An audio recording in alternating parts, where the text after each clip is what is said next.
Carl, I don't know if you heard, I was talking about who we really are. And I don't know about you, and I'm going to introduce you in a second, but one of the things I've noticed, and I commented on this yesterday, was that while I have all my plans and my ideas about what I should do and all that sort of stuff, if I look at the life that I'm living today and the things that I have in my life today and the people I have in my life today and the things I'm doing today, I can trace most of it back to between 6 and 8 unexpected events and spontaneous insights that had nothing to do with my machinations and my plans and that sort of thing. And one of those unexpected events was meeting the gentleman that I'm about to introduce you to. So Carl and I met, I think it was about 13 or 14 years ago. And he reached out to me, and at the time, and Carl, correct me if anything that I'm saying is incorrect, but at the time he had a business selling recordings of binaural beats online and doing work in various roles and that sort of thing. No, it was before then. You helped me start that. I came to you first for the NLP Master Prac. I just done the practitioner. Oh, I thought you already had the binaural beats business. Mate, I was deep in the matrix when I met you. Deep in that rat race. Even better. Hamster wheel, baby. So Carl was deep in the matrix, and he came to me to do an NLP Master Practitioner training program in 2009, and it was just as I was transitioning to teaching the principles. And so I started a mastermind group, and Carl was part of that. And one of the things I loved about Carl at the time, and still do, was that he never took anything at face value. He very much like me in this respect. He wanted to really understand what was going on. He wasn't, if someone said, whatever it might be, any of the things you hear people say, like life's got your back, or you're just feeling thought, or whatever it might be, he wanted to understand. He wanted to make sure 100%. And I've always admired that, because that's a kind of rigor that I think allows us to really embody stuff and get to the heart of it. And another thing that I love about Carl is that he was willing to take action. So he wouldn't just, sit on his bum and be in a passive mode with regard to stuff. He'd go out and try things. And so that was cool to see. And over the years that followed, well, again, it's back to the thing I was just talking about, compound interest. You focus on something, you take action, you move forward, and things happen that you couldn't have imagined. So anyway, Carl started his binaural beats business, and then I wrote about Carl in Clarity, actually. Then he ended up moving to Australia. He may tell us more of the story, but he ended up becoming chief copywriter for MindValley, and then started The Big Life, the radio show, the online show. Radio show. I call it a radio show. On the wireless. I'm a boomer. How many decades are we popping back in time now? Dude, I'm a boomer. I call anything that comes in through my ears a radio show. And then more recently, the Abundance Book Club. He was in, was it called The Secret Revisited, the new movie? What's it called? Beyond the Secret. Beyond the Secret. If you enjoyed The Secret, just imagine what lays beyond the secret. It's in fact, the other secret there. And look, this is where on the red carpet, I flew my whole family out. God bless them to Hollywood for the premiere. So, yes, mother was very impressed by that one. Bless her. Couldn't believe her little boy was on the screen. I had no idea what we were talking about in the film, of course, but she nodded and smiled like champion. God bless her. On.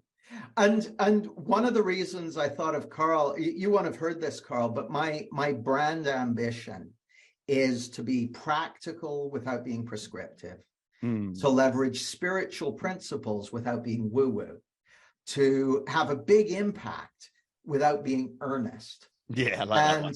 To have a good time in the process and share a good feeling in the process. And so as I was selecting guests this weekend, I thought, who can actually hit all three of those? And it's basically Emma McDevitt, Simon Payne, Kathy Casey, and my dear friend and colleague, Mr. Carl Harvey. Everyone unmute yourself and give a big round of applause to Carl. Come on. Sunday vibrations. Woo! Woo, woo, woo, woo. Y'all gonna make me lose my mind. So, Carl, as you may have heard, we started this morning with a couple of quotes, one of which is this one from What are you looking for? It's none of these ones. It's none of these ones. I'm going to slides out. I'm going to hit you with a new quote that I wasn't even planning to share till later, but here it is. Ooh. From William Whitecloud. And he said, bottom line of what I have learned in life, being guided by what makes sense will give you an illusion of stability and security that in the long run will feel irrelevant and unfulfilling.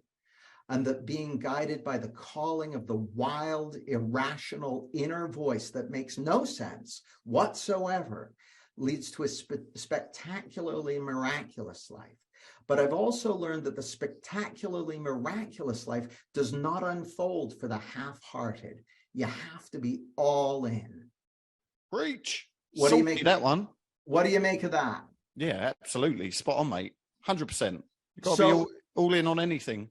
Well, and so the thing that I was thinking about is, like, as you know, our theme this weekend is, and by the way, what I think we'll do, we'll probably talk for 30 minutes or so, and then we'll start doing Q&A with people. Lovely. So our theme this weekend is unique expression. And in a nutshell, my assertion is that at essence, we're not human beings having a spiritual experience. We're one spiritual being having 8 billion human experiences. And who you really are is that one spiritual being. And the first unique expression is you. It's the creation of your beingness in the world. And that's unique. There's no other, you know, some religious people call it the soul. I think of it as a kind of blueprint for life. So that, like, who you are at essence is that unique expression of the wisdom and intelligence behind life. And then what you bring to be in the world is your unique expression, right? And so Hallelujah.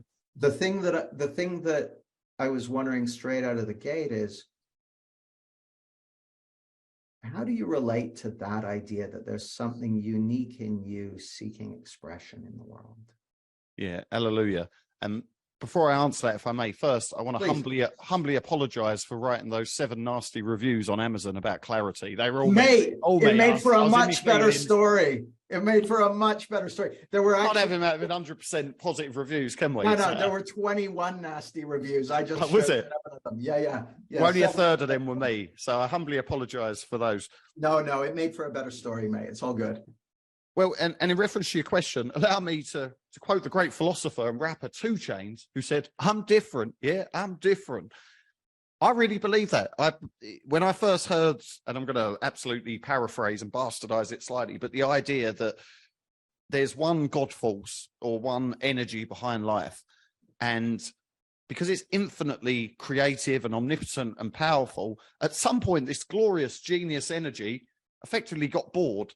And in order to experience more, it broke itself off into 1 billion or 8 billion different pieces, so that those different pieces of the same one might go and explore and adventure and create more. I think we're built with an inbuilt guidance system that lets us know when we're experiencing or projecting our unique expression, which is we're all bloody peculiar. And there are things that light us up the vast majority of the beautiful savages, as I call them, won't relate to or resonate with at all. I think a lot of people live in fear of that little part of us. But for me, and Jamie's really, really tremendously helped me with this on a million levels, is that when that little spark kicks in, that excitement, that childlike enthusiasm or zest for life, that desire to express or have a goal or an intention, I've learned to recognize that's the path. The bit that genuinely lights me up and inspires me. And it really is different for all of us. Now, there's a subgroup that I like to call light workers, where it's people who love to help and serve others. I believe we're more advanced souls or older souls. That's just my own personal belief. Got no scientific basis for that, just an inkling. We tend to have similarities in that we want to serve other people and look after them and create something valuable, and not just live in the matrix or the rat race and, you know, have a good job, make money, the things that even a generation or two ago would be seemingly the goals for people. But yes, I believe that we are all absolutely unique. We have unique talents and gifts, a unique way of expressing them. And the more we tune in to our uniqueness and share that with the world, a few things happen. Number one, life is way more fun and adventurous and joyous, because rather than trying to pretend to be somewhere we're not, which is bloody exhausting, energetically exhausting, trying to come across a certain way to certain people, which, guess what, spoiler alert, doesn't work at all, actually, in any way. I tried it for many years, and Jamie really helped me to disengage from that one. What did you realize that allowed you to disengage from that, Carl? Because I think that's a big one for a lot of people, you know, concern about other people's opinions and fear of criticism and that sort of thing. Well, years of practice. So the only real job I ever had was in corporate sales. And I worked for just for context, I worked for the biggest business-to-business conference company in the world. And the reason I'm sharing that is because I worked in a dozen different industries, from oil and gas, legal, business process improvement, big pharma, defense, mining. So all of these disparate industries. And I would go to the conference where my clients were the senior decision makers in each of these industries. So my cunning plan was, well, and I think what a lot of people do throughout their life is, well, I need to fit into who these guys are and talk like them and act like them, and then I'll fit in. So I got very good at that, because I've always, I mean, you helped me with the NLP and the non-language, what they call the non-verbal cues and whatnot. So I was gaining a mastery in being able to match and mirror body language and so on, all the beautiful things I learned in NLP. And I realized that no matter, and this is the big insight, no matter how I show up, no matter how hard I try, no matter what version of me I put on, there's going to be some people that genuinely love me, who think I am the best. There's going to be a similarly small number who think I am genuinely the worst, and a huge chunk in the middle who are completely indifferent at best. And as I went deeper into my spiritual journeys, I realized the vast majority of people are so caught up in their own head and their own thinking, their own worries and their own story, that they're really not focused on me whatsoever. So the big insight that I had that gave me the courage to try this was really meditating on it and recognizing, look, I've tried this for many years now, and it's exhausting and it doesn't work. So what is the absolute worst case if I just stop all this pretense and just be me? Now, of course, who am I? Zoolander. Who am I? Don't know. Because I've been trying to put this mask on for so long. That was a beginning of a journey all of itself. But I shall tell you, it's the most liberating, joyous journey ever. So the answer, in summary, is you're only limiting yourself by worrying what other people think, or just judge your results. All the many years that you've spent trying to, not put yourself out there and not be judged, did it work? Probably not. Probably got tons of judgment anyway, and you're exhausted. So for me, it was a mixture of the sort of right brain, spiritual, there's something within me that needs to be expressed. Otherwise, why would I keep having these impulses and hunches and desires and attracting these synchronicities around here? And also the very logical, I've tried this a million bloody times for many years and it ain't working. So what do I have to lose by adopting a different path? And one final thing on that is the biggest benefit that I got from working in sales for a few years and doing all the cold calls was it amplified and sped up the quantity and quality of rejection, inverted commas, that I got. Because I tell you what, don't matter how prim and proper someone might be, executive, he or she, catch them on a bad day, the voice on the phone, Mr. Salesman, well, let me tell you, I fucking don't like you. And here's what, and I used to take all of that personally. You helped me tremendously with this, to be able to recognize nothing to do with me. Nothing to do with me. They're just expressing what's in them. But because I had so much so-called rejection, many times, dozens of times a day, it got me to the point, you see Neo there. I woke up one day, a few years into this, felt like Neo in the Matrix. It was where he stops the bullets. that was me stopping the word no. I realized at the deepest level, profound level, that the worst someone's going to tell me is no. And actually, Michael Neal, old friend of yours, said you can ask anyone for anything as long as you make it okay for them to say no. Yeah. And that's I just completely detached from the idea that no was anything about me. And also, quite logically, if you're in a business or you've got a goal you're pursuing, there's going to be challenges and there's going to be people that say no, not now, or not you, or what, and that's all part of it. So to not take that personally. Got it. So I've shared a few things there. Well, so one of the things I'm curious about, Carl, is you said that you kind of meditated on it and you realized, okay, that way hasn't worked, so I need to find out who am I. But I'd spent so long trying to fit in and that sort of thing. I think a lot of people can probably relate to a kind of, well, okay, if I'm going to be my authentic self, who is that? Like, how do you know if you're doing it? But the other is kind of knowing what you want, knowing what matters to you, knowing what's important to you, knowing what you like, knowing what you don't like. So I'll give you an example. I'll give you two examples, actually. One example is you're very clear about what you like, what you don't like, what you want, what you don't want, what's important, what's not important, that sort of thing. Me too. I'm very, very clear on the stuff that's for me and the stuff that's not for me and that sort of thing.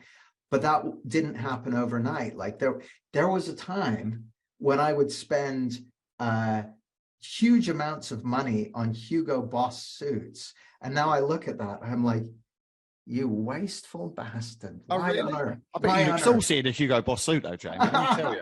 It looked mad. I don't really suit a double-breasted suit, but there you go. And not that there's anything wrong with them. It's just they're not really for me anymore. I feel it was actually fine at a time in my life, but it's just not for me anymore. It doesn't speak to me. It was more to do with like what you said. I was trying to fit into an idea of who I thought I should be.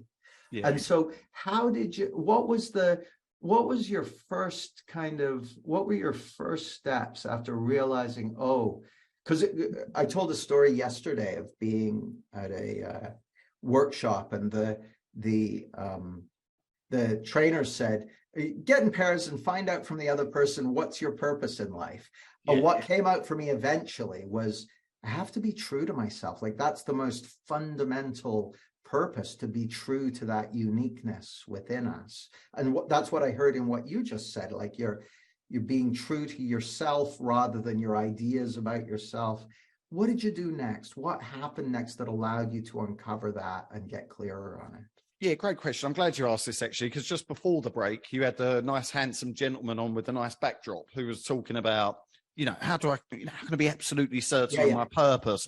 I completely resonated and related to that, because when you really were a huge part of me being able to even entertain the idea of transitioning from the matrix world to a life of passion and purpose. But you really helped me with that. And it was similar advice to what you just gave him, which is, and this is my take on it, my purpose is ever evolving, and my purpose now is different than my purpose was a couple of months ago and certainly a few years ago. So number one, I didn't waste any time. Everything happens for a reason in divine perfect timing. But right at the start, before I started the binaural beats business, I was really obsessed about getting it right. I've got to make sure my purpose is absolutely spot on. Otherwise, well, I don't know. But there was some underlying fear that it was a mistake. And you really helped me with this. And today as well, it's a similar sort of thing. The purpose is ever evolving.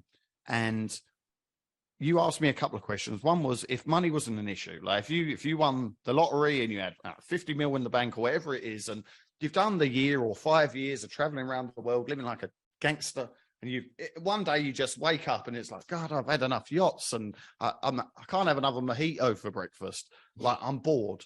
And I remember arguing with you, that will never happen. And you're like, trust me, because a couple of years later it did, when I was on the beach in Sydney, living the dream 4-hour work week. It does. What would you do then? If money wasn't an issue, you said humans, we need to create, we need to share, we need to evolve. You need to do something in order to really be alive. What would it be? What would you love to do today? What are you most inspired to do today? And what I did then was go, right, at that point, it's 12-ish years ago, I was absolutely blown away by this brainwave entrainment meditation technology. Now, there were many things I was learning, NLP, visualization, the power of the self-image, all this cool stuff, just starting my spiritual journeys.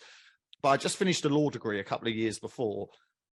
And so all the science showing that the power of meditation, the power of these brainwaves, I really just got hit with, why don't people know about this? They're keeping it from us. This is amazing. You can put these headphones on and you can feel peaceful and powerful. And it was just, there was something in me that wanted to share it. Now, you helped me, encourage me to say, well, look, maybe that's the start of your unfolding, ever unfolding purpose you used to talk about.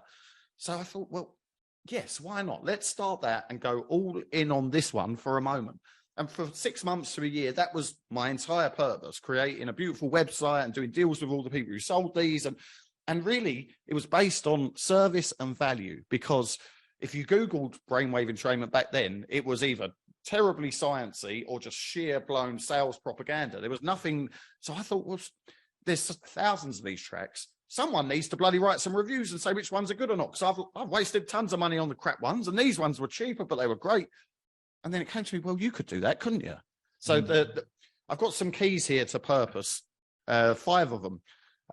One is service. So for me, if I'm serving, it could be serving the people here today, serving humanity, giving in some way. I believe that always our purpose is tied to helping in some way, serving others.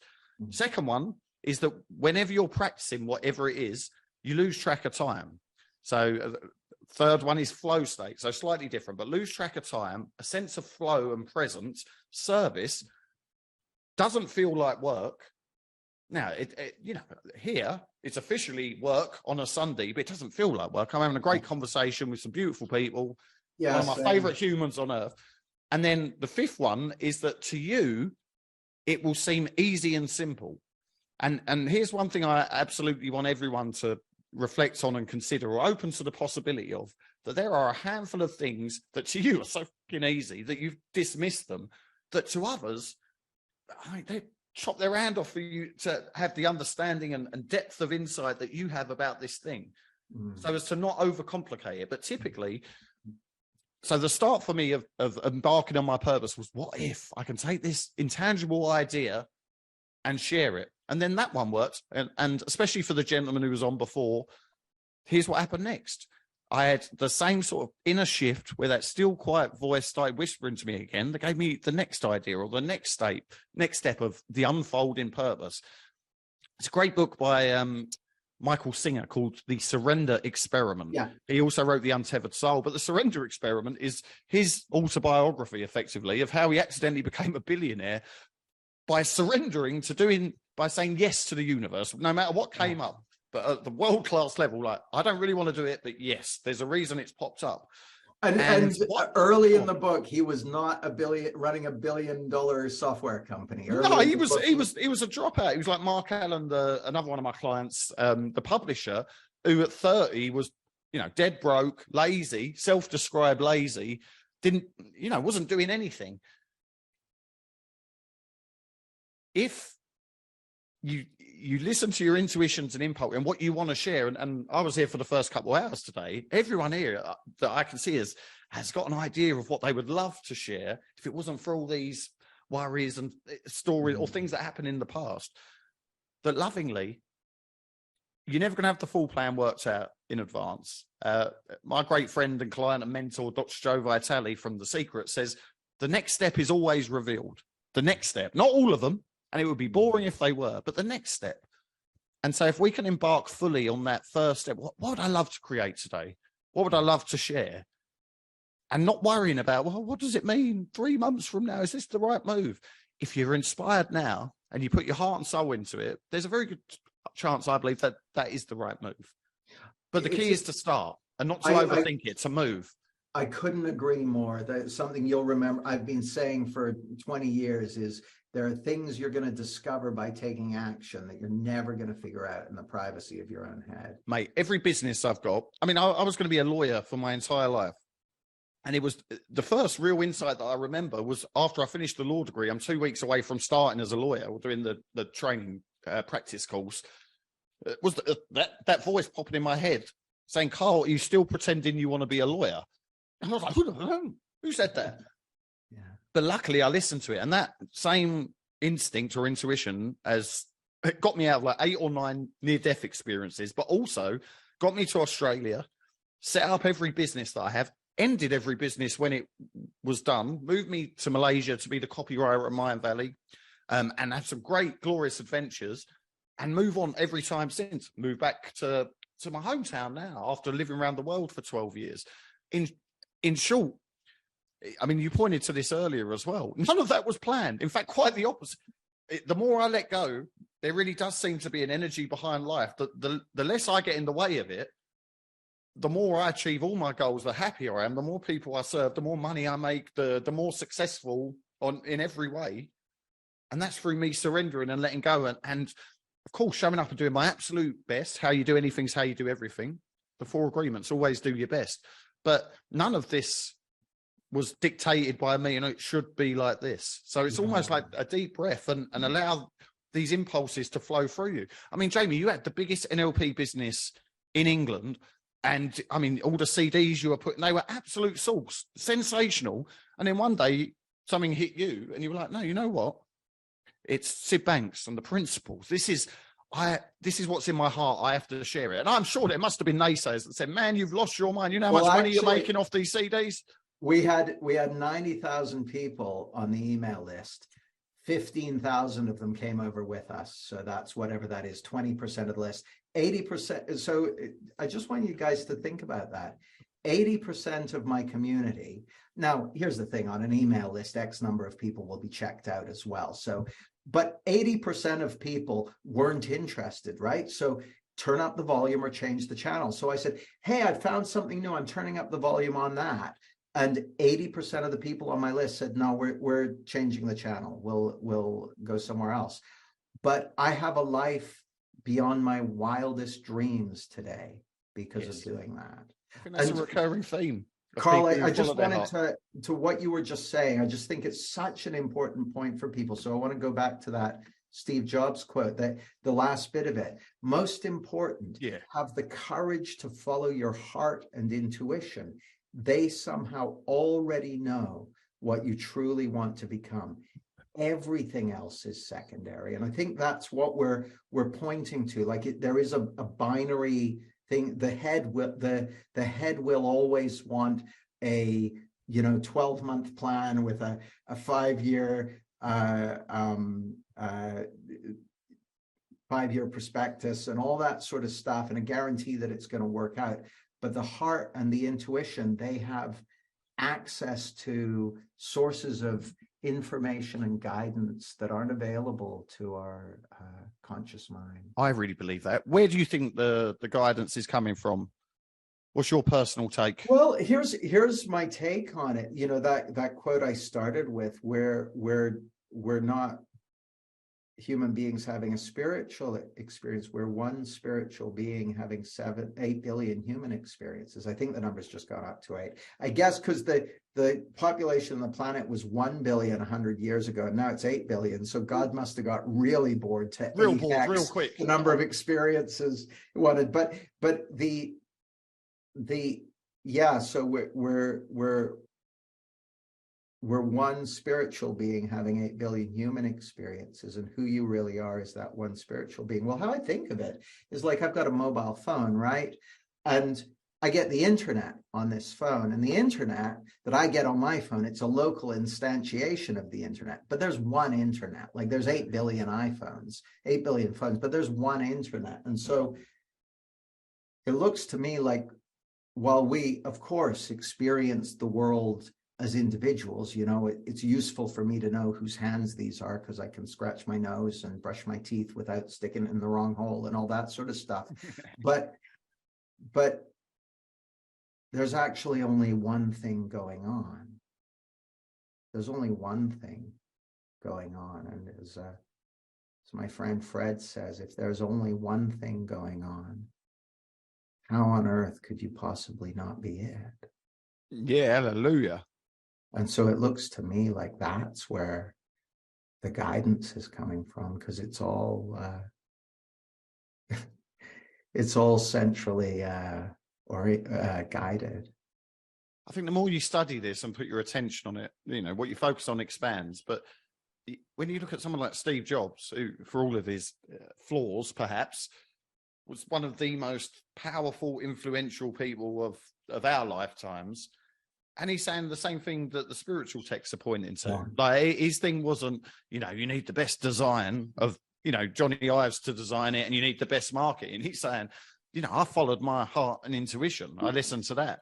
And I think the great leaders in every field, that's precisely what they do. Yeah. And also the great sports people. I know Jordan's up there. Michael Jordan, and, you know, the greatest elites people in every field, they're not consciously in their head thinking things through. They might do the work consciously beforehand, but on game time, they let go and surrender. And it's pure intuition and presence.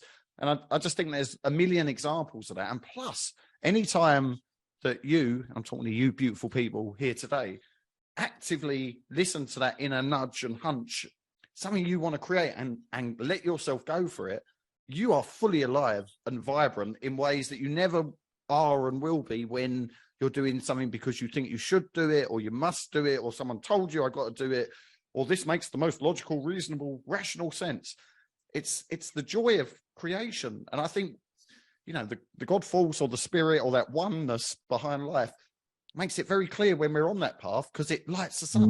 And the Joseph Campbell quote, it creates doors where once there were only walls, or the Terence McKenna magic one, shaman. Yeah. I mean, it is alchemical.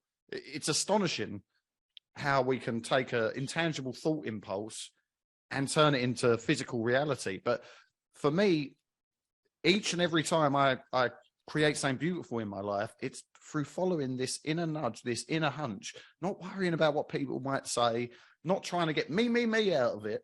There's always an element of self-interest because we're humans, but really, the more I focus on giving and serving and following my inner delights, feeling like a kid, the magic happens.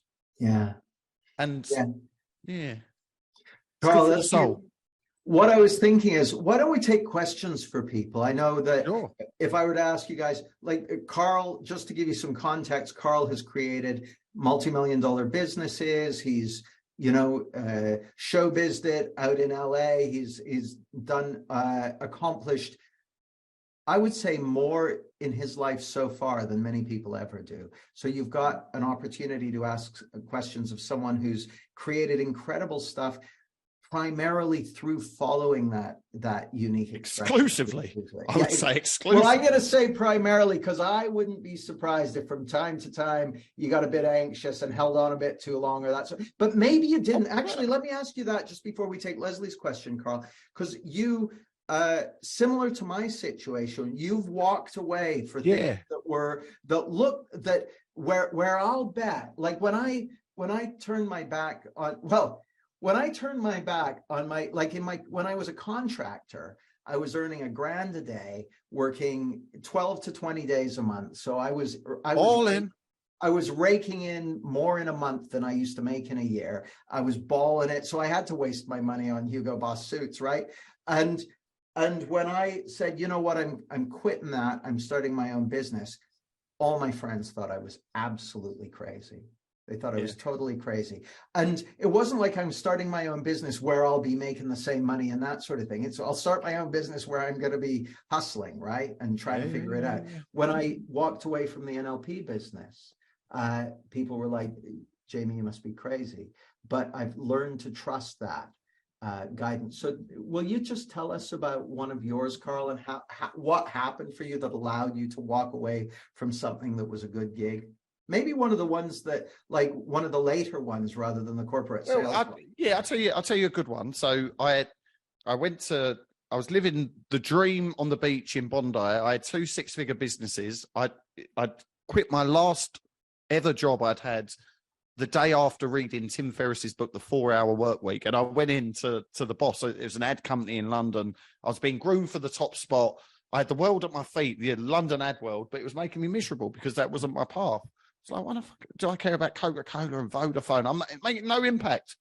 People are going to drink Coca-Cola and make phone calls on Vodafone without me. What are you doing? And I was having these sort of spiritual meltdowns, dark nights of the soul every day. And my boss was laughing at me, go, what's wrong with you? Enjoy the 6-figure salary and taking girls out on a company credit card. What's wrong with you, boy? Anyway, I got the 4-hour work week.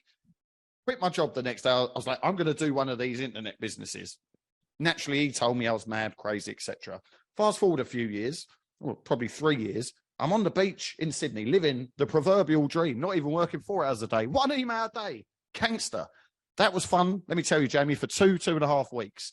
And then 2.5 weeks in, same spot on the beach, still surrounded by beautiful, glorious looking humans and nice Australian coffee and food, which is world class. But I was just looking around going, what the fuck are you doing? I'm too young to be retired. What shall I do? And then synchronicity come up, Vish and Lakiani from MindValley. So I'd studied all the MindValley courses. I held him in a very high regard. I never met him, but he was to me one like the Richard Branson of personal growth. I got on a call with him and he out of nowhere said, if you come and be the head copywriter at MindValley, I'll help you. How did you come to get on a call with him, Carl? I messaged him on Facebook Messenger, inspired action, just had an impulse, and I literally just sent him a message saying, just want to let you know, you've changed my life in a million ways. I've got all of these courses, love Bob Proctor, all of this. It's helped me to create 6-figure businesses doing what I love. I'd never have a job again ever, but if I was to have a job, it would be for MindValley because it looks amazing. And the dude got back to me, I think it was a day or two later, and said, we should jump on a call. I've been looking at your copy, my magical words. We got on a call and he said, move to Kuala Lumpur, Malaysia.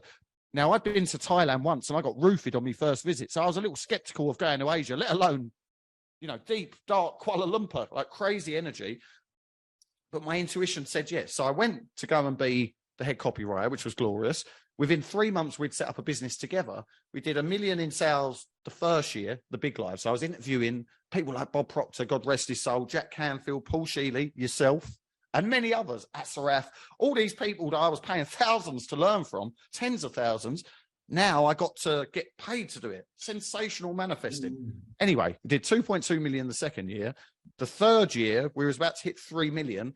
And then something shifted. I won't go into details, and there's no blame or fault, but something shifted where I didn't feel that, that was energetically, that wasn't right for me. And I didn't want to continue on that path. Now, many people around me, luckily, there's always been a couple of my best friends who completely trust my madness when I say, nah, we're doing something else. But most people are like, you're crazy. Just take a deep breath. That's $3 million. Do you know 3 million? And instead I was like, no, lovingly, thank you for everything you share with me, but I'm off. I'm going to start again. And then I created Abundance Book Club. I created coaching and training business. We just hit 2 million in sales in me selling my courses and coaching to people over the last 3 years-ish. This week when I moved in my new penthouse, glorious. So $3 million a year, doing what I love, dream job that I'd created. And, I was getting famous and all of these things. But in that moment where one incident happened, it was just like, no, that's not right for me anymore. So for me, it was, and I knew then if I got the courage to walk away from 3 million, then, this is done now. I will always listen to this intuition, and it's always worked out beautifully. Beautiful. Carl, you just reminded me of something that I want to share with these folks that I haven't mentioned in a long time, but you just put it in my mind. So I'm going to share it, and then we're going to go to Leslie. You said something which I absolutely know to be true. You said that people who I had been paying thousands or tens of thousands to learn from were now teaching for me. Now, so here, I want you all to listen to this. I want you to listen to something that I heard 20 years ago, and that it has proved to be true again and again and again. Anything that you currently pay for, with enough creativity, you could get it for free. Ooh. And anything that you currently pay for or get for free, with enough creativity, you could get paid to have it. You could get paid to experience it. I love that. So an example for me, I went on I had heard that. When I first heard it, I was like, that is fucking bollocks if ever I heard it. I was like, well, hang on a second, Jamie. I know you think you know everything, but maybe there's something in it. So I started experimenting. It was a few years later, in 2006, I paid a ton of money to fly out to California to learn language skills from Christina Hall, who became one of my great mentors. And she's an amazing teacher. And I'm sitting there in this space, teaching space in California. And I thought, I would love to share Christina with the people in my community. I wonder if she would fly to England and run a trainer's training course for me. I asked her and she said, yeah. And I was like, I would love to do trainer training with her. So I flew her over to the UK, got a group of people, and I got paid to learn language skills and trainer training from the best on the planet. I was like delighted. So that's just one example, but you can create your own examples. Anything you currently pay for, you can get paid to experience it. Let me just share something very, very briefly here, because when you told that story, your face was so lit up like a kid. And that for me is one of the big clues that Jamie's just telling the story of making that happen or allowing that to unfold. So lit up and happy. It's that energy that I believe is a huge determinant of success. Like, it's not about what your niche is or in your marketing. It's that energy. So this is from one of Stuart Wild's brilliant books. And I found this earlier. To make money, you have to deliver your energy in some way to satisfy a demand that's out there. And if what you're selling is energy, charisma, enthusiasm, and love, there is no competition, because most others are selling things that are lifeless, loveless, and dull. So your stuff, your service, your creativity, your products, whatever, will always be different, unique, and desirable. Why? Because you imbue it with the energy, the God force, love, and caring. It will excite people and bring them to life. And that, for me, is absolutely it. If all you took from today, beautiful souls, is if you let that energy out freely without, how am I being perceived? How will people judge me? Lovingly, just let that out. Be a child, get lit up. That will magnetize and attract the people that you're supposed to be helping and serving, and it will seem easy and effortless. Now, does that mean I don't do any sales or marketing or make any concerted efforts? Of course I do. Stuart Wild also says in this book, take one action a day towards your money or abundance goals. But the consistency, one action a day. You ain't got to work like crazy. You ain't got to be Tony Robbins, but do one thing a day. You have to be in movement. So who can I help today? Who can I serve? What's in my heart? What would I love to create? And truly, I really think that's some of the best advice I ever got, was just, there's 3 or 4 things I could do today. Well, which one's the most delightful? Which one don't feel like work? Start there. Love it. Thanks, Carl. You reminded me of my other favorite Stuart Wild line. He says, I can't remember in which book it is, but he says, what you want to do is get your energy so that it feels so good that people want to be around you. Yeah. And then when they show up, yeah. Exactly. So exactly. Leslie, go ahead. Go ahead, Leslie. I'll wave so Cole can see me, because hello, girl. Got to find me in gallery view. Hello, I see you. Here I am. All right, girl. I'm just down the road in Suffolk, so nice Lovely. to see you in your penthouse. Thank you. Thank you, madam. Thank you for introducing me to Jamie. I came Carl. through MindValley and The Big Life. Wow. You introduced me to Jamie, but it was too soon. It wasn't the right time. And I think that's something to recognize as well, is sometimes it's not a no to somebody, but it's a not now. Yeah. But you still feel that, and you still have something that connects you back. And now I'm working for Evercoach as one of their ambassadors, being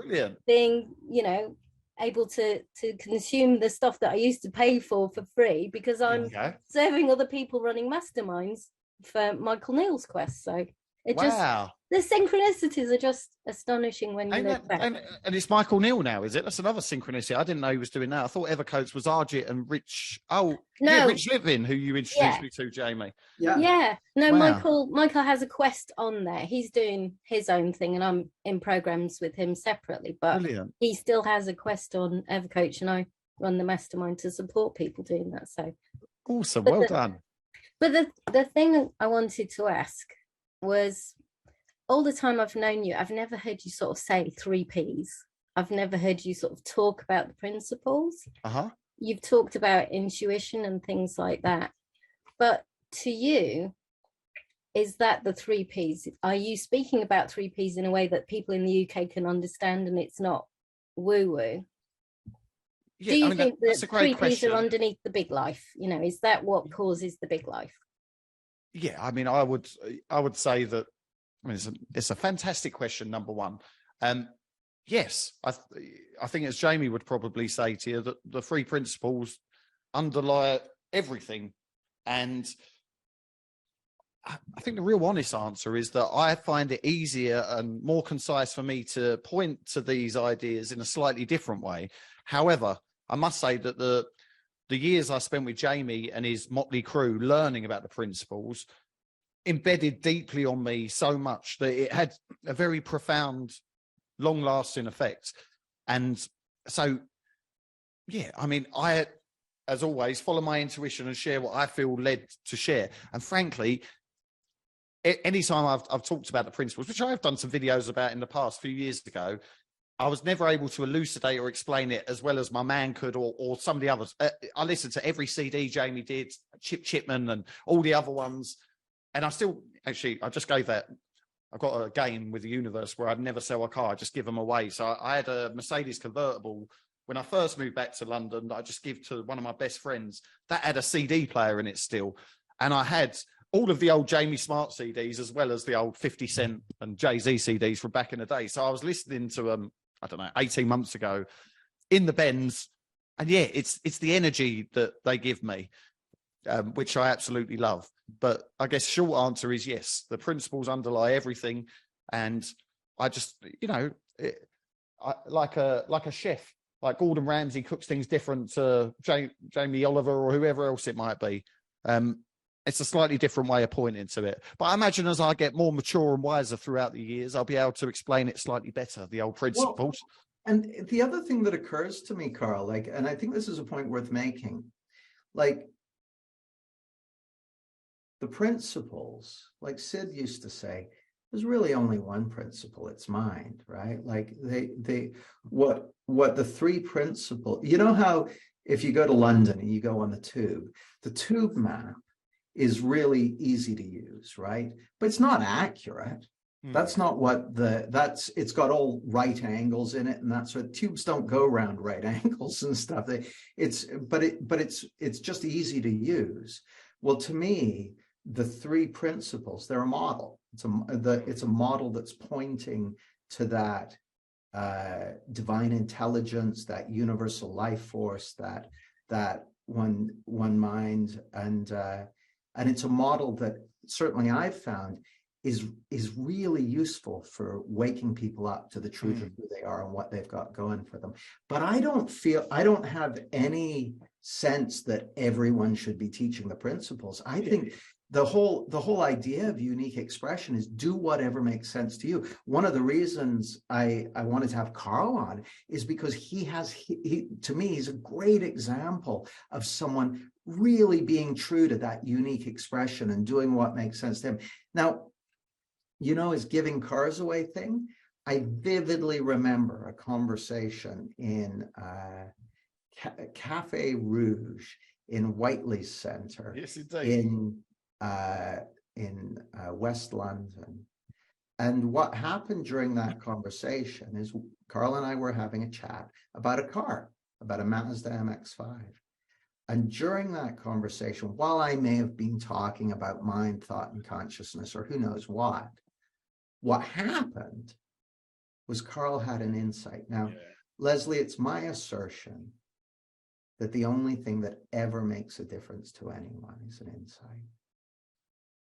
Now, when people have an insight, that shifts their reality and new things become possible that weren't. Yeah. And I found that for me, talking about the principles makes sense as a way to create the conditions for insight. Makes sense for me. So that's what I do. I've got my weird kind of techno sci-fi way of talking about it. It makes sense. But everyone else, they should do whatever makes sense to them. I know for a fact, like what's behind all of it is that divine intelligence, that one conjure, whatever you want to call it. But how you express it, that's up to you. Yeah. So it seems to me you're pointing at the same thing, Carl. You just got a way of talking about it that makes sense to you. Yeah. See, I would never talk smack about Hugo Boss suits, for example, but we're pointing to the same truth, aren't we? Yeah.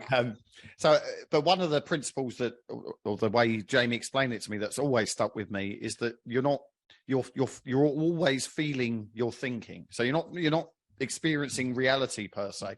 And keep in mind, it was 13-ish years ago that I learned this, or 11 years. Where am I now? 38. So mid to late 20s. It's quite unusual for someone at that age and at that stage of their career to really be pondering these. But that's what got me. It's like, oh shit, I'm not angry at you, or it's not, you know, the politicians or the weather's fault or anything. I'm just feeling what I'm doing to myself. And that for me is one way of experiencing the principles. But I love Sid Banks' books. I'll revisit them every year at least. And yeah, it's been life-changing for me. And when I tell people to follow their inspiration or their inner guidance or do what lights them up and feels great, I think it's another way of pointing to the same experience, that when you're lit up and you feel these beautiful well-being and bliss and gratitude, that's a good sign that you're not fucking with the beautiful machine or energy behind life. But when we're really stressed and struggling and trying to force it, that's a good sign that we're getting in our own way. Yeah. So yeah. I think what you did was you created the space for insights, and that's because of your grounding in it. yeah. And the words you used reached us. But Lynn, Michael's second in command, said, thought, mind, consciousness, they're not the point, they're the pointers. Yeah. And I think that's it. It's what metaphors. words you're using are the pointers to get us to this space where we can have the insights. Yeah, and also, for example, what flashed in my head there is that I've been doing a lot of great spiritual work with a load of savage Essex gangsters around these parts. If I led with them with mind, spirit consciousness, mind, thought consciousness rather, that might go over their heads a bit. But well, mate, I've been saying for years, like I wrote one of my most popular articles is called "Why I Never Mention the Three Principles." yeah, well, hallelujah. Because they turn out to be a terrible place to start a conversation. Now, I'm profoundly grateful for Sid's work and for understanding these principles, but it took me 6 months to understand what he even meant by principles. Yeah. Like I thought principles meant like the three principles of having a tidy flat or that sort of thing. I didn't know he's talking about scientific principles, so, and pre-existing facts. So yeah, I think talk about it whatever way makes sense to you. Thanks, Leslie. Thanks, Carl. Thank you. Carl, go ahead. Craig, go ahead, and then we're gonna pause and do something else. Thanks, Go ahead, Jamie. Craig. Thanks, Jamie. Good to see you. And Carl, thanks ever so much. I love your story and your energy, and very inspiring. So Thanks, mate. Thanks very much. And I think you've probably already answered this question because I put my hand up a while ago, but I'll still ask it, which is how have you learned to discern the difference between that intuition? Great question. And a should idea, a good idea, a should idea. And have you in fact found yourself sometimes following the good idea, should idea, and realizing actually, whoa, hang on, that wasn't intuition? So I'm just interested a bit more if you could talk a bit about that discernment and distinction. It sounds like you're well tuned in to the inspiration, intuition, but I'd love to hear a bit more.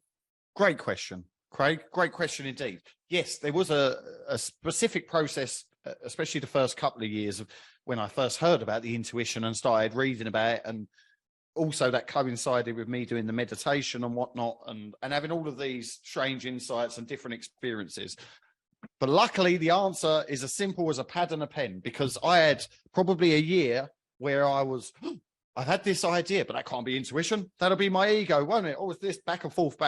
What I lovingly called my inner schizophrenia of creating this madness within me for no reason. So what I did was I created the old school evidence journal or ideas journal. So literally I took to writing a page a day, and I would write down, I've had this idea. It feels like intuition to do X, to start this business, to call this person, to join Jamie's mastermind. Write it down. Here's why. Here's what it feels like. So I was actually looking within and going, right, it feels internally. And because Jamie had done a lot of NLP with me, I was able to bring awareness to, feels like it's popping up in me solar plexus or the heart chakra. Interesting. Well, I called it a chakra now. I wouldn't back then. Certainly not. Not in Essex. Would have got in serious trouble back then.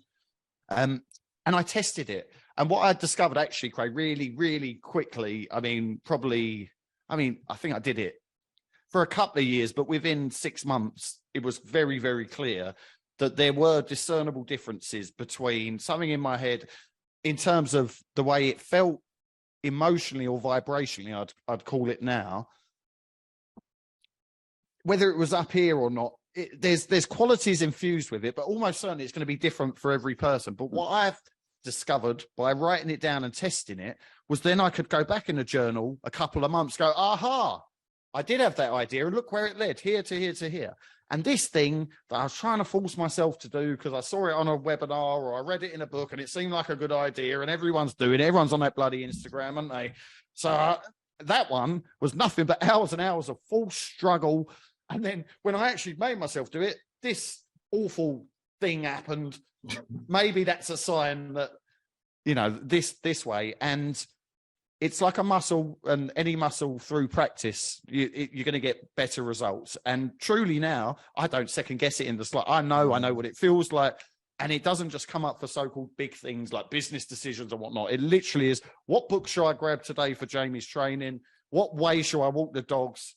You know, what clothes should I put on today? And literally someone will come up and go, I love this. And it will start a conversation. And it's a beautiful game, because one final thing I'll say to that is if you can, detach from the seriousness of it. Treat it like, what a fun adventure I'm going on, to see if there is this sixth sense intuition, and yeah, to let it flow and enjoy it, but allow yourself to be astonished and recognize when you listen to your intuition and follow it and something magical happens. So I got very good at connecting the dots and going, holy shit, if I hadn't listened to that intuition there were 6, 7, 12 things that happened that led me here, but they would not have happened had I not followed this first path, or to the best of my knowledge, it wouldn't have happened.